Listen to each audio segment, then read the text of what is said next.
Hi మా అందరికీ నమస్తే. మన రిషి స్టడీ సర్కిల్ ఛానల్‌కి స్వాగతం, సుస్వాగతం. అయితే గత 10, 15 రోజుల నుంచి కూడా నిరుద్యోగులు గ్రూప్ 2 ముఖ్యంగా గ్రూప్ 2 యాస్పిరెంట్స్ ఎవరైతే ఉన్నారో ఈ ప్రిలిమ్స్ క్వాలిఫై అయ్యి మెయిన్స్‌కి అర్హత సాధించినటువంటి అభ్యర్థులందరికి కూడా ఏంటంటే ఒక తీపి కబురుగా చెప్పుకోవచ్చు. ఎందుకనంటే ఇది గత వారం రోజులుగా బాగా బర్నింగ్ టాపిక్ అవుతుంది. సో, ప్రభుత్వం అయితే సరిగ్గా స్పందించలేదు. ఏపీపీఎస్సీ చైర్మన్‌గా ఏంటంటే ఎగ్జామ్ యథావిధిగా జరుగుతదంటున్నారు. కానీ ఏంటంటే ఈ ఆర్జెంటల్ రిజర్వేషన్‌లని వ్యతిరేకించడం జరిగింది.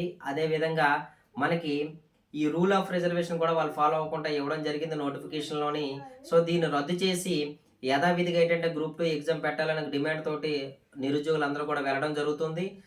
ఏదేమైనప్పటికీ కూడా ఏంటంటే ప్రభుత్వం ఇప్పుడేంటంటే ఖచ్చితంగా తన వరకు చేరింది కాబట్టే ఇప్పుడు జస్ట్ నౌ నారా లోకేష్ గారు తన అఫీషియల్ ట్విట్టర్ అకౌంట్‌లోని స్పందించారు. ఎలా స్పందించారంటే ఆ ట్వీట్‌కి అర్థం ఏంటంటే, ఇప్పుడు ఎవరైతే గ్రూప్ 2 యాస్పిరెంట్స్ ఏదైతే కోరుకుంటున్నారో ఎగ్జామ్ పోస్ట్‌పోన్ అనేది ఖచ్చితంగా నా నోటీస్‌కొచ్చింది. నేనైతే వాళ్ళ బాధ నేను అర్థం చేసుకోగలను. ఇది నేను తొందరలోనే మా యొక్క లీగల్ టీమ్‌తో నేను మాట్లాడి మీకు అనుగుణంగానే ఒక నిర్ణయం తీసుకుంటాను అలాగని అర్థం వచ్చే విధంగా మన నారా లోకేష్ గారు తన ట్విట్టర్ అకౌంట్‌లో ప్రకటించడం జరిగింది. ఎవరైనా కావాలంటే తన ట్విట్టర్ అకౌంట్ చెక్ చేయొచ్చు. మీకు కూడా ప్రూఫ్‌గా ఉంటది.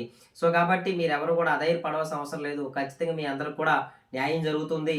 ఇది ప్రజాస్వామ్యంలోని సమస్యలు పరిష్కరించే విధంగా వెళ్తుంది గానీ, ఏ గవర్నమెంట్‌కైనా మనకు వ్యతిరేకంగా అయితే మాత్రం వెళ్ళదు. దీనికి అనుగుణంగానే భవిష్యత్తు నాకు తెలిసేటంటే వెబ్ నోట్ రిలీజ్ చేయాలి. అలాగని ఏంటంటే మన యాస్పిరెంట్స్ అందరూ కూడా అడుగుతున్నారు.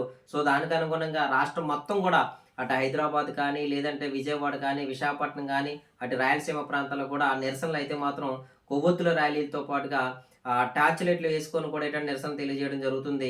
కాబట్టి అన్నిట్లో కూడా ప్రభుత్వం అయితే ఖచ్చితంగా స్పందించింది కాబట్టే మోస్ట్‌లీ అంటే ఇప్పుడుకున్నటువంటి ట్రెండ్‌కి అనుగుణంగా ఏంటంటే పోస్ట్‌పోన్ అయితే జరుగుతది. పోస్ట్‌పోన్ ఎప్పుడు జరుగుతదా? మళ్ళీ ఎగ్జామ్ ఎలా ఉంటదా? లేదంటే నోటిఫికేషన్ క్యాన్సిల్ అవుతదా? అంటే మొత్తం కూడా ఏంటంటే నారా లోకేష్ గారు చెప్పినట్టుగా ఆ లీగల్ టీమ్‌తో మాట్లాడుకొని దానికి ఏం చేయాలనేది ఏంటంటే ఈసారి ఖచ్చితంగా సరైన వేలో ప్రాపర్ వేలో అయితే మాత్రం గవర్నమెంట్ ముందుకెళ్తుంది. కాబట్టి ఎవరు కూడా అధైర్యపడవలసిన అవసరం లేదు.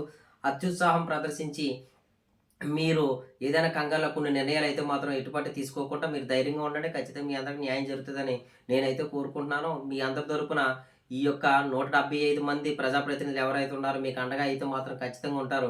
లేకపోతే తగిన మూల్యం వాళ్ళే చెల్లించుకుంటారు కాబట్టి మీరందరూ ప్రిపరేషన్ అయితే మాత్రం కొనసాగిస్తూ మీరు ముందుకెళ్ళవలసిందిగా కోరుతున్నాను. జై హింద్, జై భారత్.